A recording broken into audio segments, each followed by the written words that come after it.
Chicago Sky, y'all stink, bro. Y'all, look, there's trash and then there's trash. You know what I'm saying? But look, man, the Chicago Sky got destroyed.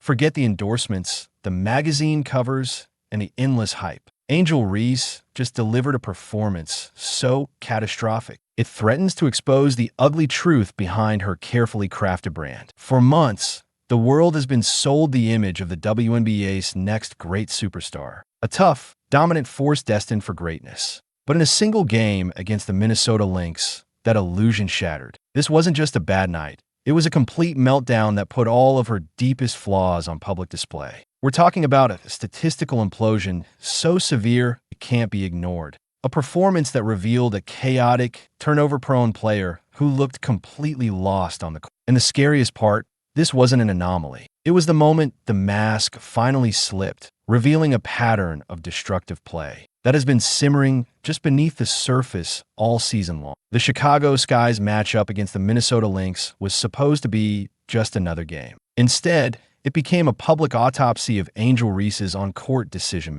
The final stat line was a horror show, 9 turnovers. Let that number hang in the air for a moment. 9. In professional basketball, that isn't just a bad stat, it's a confession. It's a player admitting, through action, that they are completely overwhelmed. This wasn't a series of unlucky bounces or brilliant offensive plays by the opposition. This was a systematic breakdown. There were the telegraphed passes, so obvious that a fan in the upper deck could have seen them coming and sprinted down to intercept them. There are the moments she tried to dribble through traffic, only to have the ball stripped away, as if she were a tourist in Times Square with an open purse. There are the offensive fouls, clumsy and ill-timed, that didn't just end a possession, but also gave the other team free points.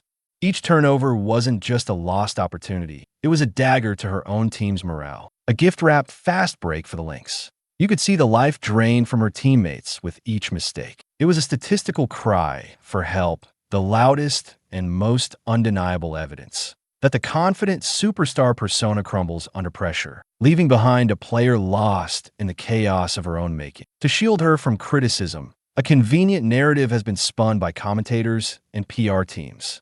Angel Reese is evolving into a point forward, a modern facilitator. It's a clever marketing term that conjures images of players like Nikola Jokic or Sabrina Ionescu, basketball geniuses who can orchestrate an entire offense. The only problem is that applying this label to Reese is a work of pure fiction. When she gets the ball in the high post, the offense doesn't flow, it grinds to a screeching halt. She plants her feet in the paint and becomes a human traffic cone, creating a log jam that chokes all movement. Teammates who are supposed to be cutting and moving are instead forced to navigate around her, their offensive routes turning into desperate escape plans. Her attempts to facilitate are a gamble every single time. The ball either leaves her hands with no clear target destined for the third row,